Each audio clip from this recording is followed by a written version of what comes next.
Salam apresiasi buat peneraju majlis, para juri penjunjung kesesamaan, penjaga majlis yang capna dengan randiknya, warga pendidik yang bermisi dan seterusnya warga intelektual yang dipekati. Saya ialah Nia Bobe dari Sekolah Menengah Kebangsaan Taman Jawajaya 1. Berdirinya saya pada petang yang indah ini untuk menyampaikan sebuah pengucapan yang bertajuk kebersihan sungai mencerminkan pembangunan sosial masyarakat bertamadun. Pergi ke kota bersama teman, kota tinggi tempat pilihan, menjaga sungai jadi amalan agar tidak berlaku pencemaran. Pantun ini menjelaskan bahawa penjagaan sungai perlu menjadi amalan supaya tidak berlaku pencemaran.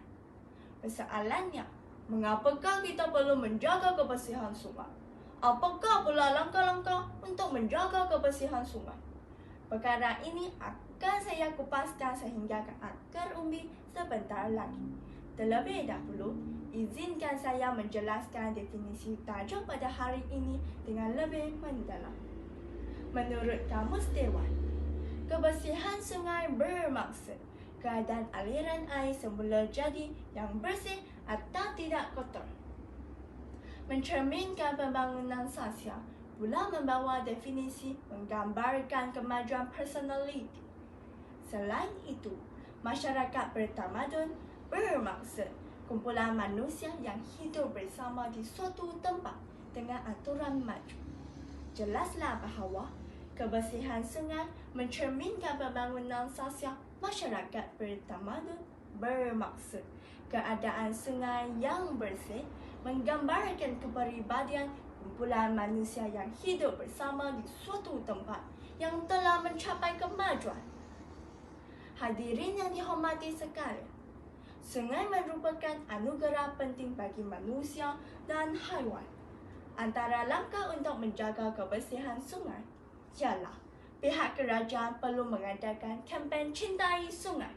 Misalnya, sambutan Hari Sungai Sedunia yang diadakan pada akhir bulan September setiap tahun. Pada tahun ini, sambutan ini diadakan pada 24 September di Dewan Raya Kampung Sungai Melayu. Sambutan Hari Sungai Sedunia ini bertujuan untuk memberi kesedaran kepada masyarakat agar melestarikan sungai kerana sungai merupakan sumber utama bekalan air minuman, kegunaan domestik, sarana transportasi mencari nafkah dan juga tempat bersosialisasi bagi manusia. Walau bagaimanapun, sungai ini semakin tercemar kerana kerakusan masyarakat pada hari ini mengejar kekayaan namun apa tanpa memikirkan anugerah penting yang perlu dijaga untuk dinikmati bersama. Oleh itu, sewajarnya sambutan sebegini disebarluaskan melalui berbagai media agar masyarakat sentiasa sedar akan kepentingan kebersihan sungai. Perkasa seterusnya seyogia dilakukan adalah dengan menguatkuasakan undang-undang. Pihak kerajaan semestinya memastikan pihak berkuasa melakukan pemantauan kebersihan sungai dengan lebih kerap agar kebersihan sungai sentiasa pada tahap yang optimum.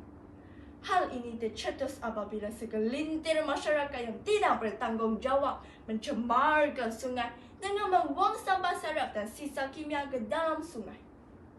Misalnya, pencemaran sisa kimia di Sungai Kim Kim pada tahun 2019 yang dilakukan oleh individu yang tidak bertanggungjawab. Pencemaran ini menyebabkan pihak kerajaan menggunakan kos yang tinggi, iaitu sebanyak 6 juta ringgit Malaysia untuk membah pulai Sungai Kim Kim. Bertitik tolak daripada itu, pihak kerajaan semestinya memastikan pihak berkuasa mengenakan denda dan hukuman yang setimpal kepada individu yang mencemarkan sungai. Dengan ini, risiko pencemaran sungai akan dielakkan daripada terus menjadi bara. Tegasnya, integriti dan komitmen daripada pihak berkuasa perlu dititik beratkan agar sungai kita kekal indah. Pada masa yang sama, ibu bapa juga memainkan peranan penting untuk menjaga kelestarian sungai. Mereka sewajarnya mendidik anak-anak sejak kecil kerana melentur buluh biarlah dari rebungnya. Misalnya, mereka boleh menjadi teladan dengan membuang sampah ke dalam tong sampah serta mengutip sampah serap di sekeliling sungai. Tambahan pula, pihak sekolah juga perlu mengadakan kempen cintai sungai. Misalnya, aktiviti gotong royong membersihkan sungai boleh diadakan semasa cuti sekolah. Dengan ini, sifat sayang akan alam sekitar pasti akan diterapkan dalam hati anak-anak.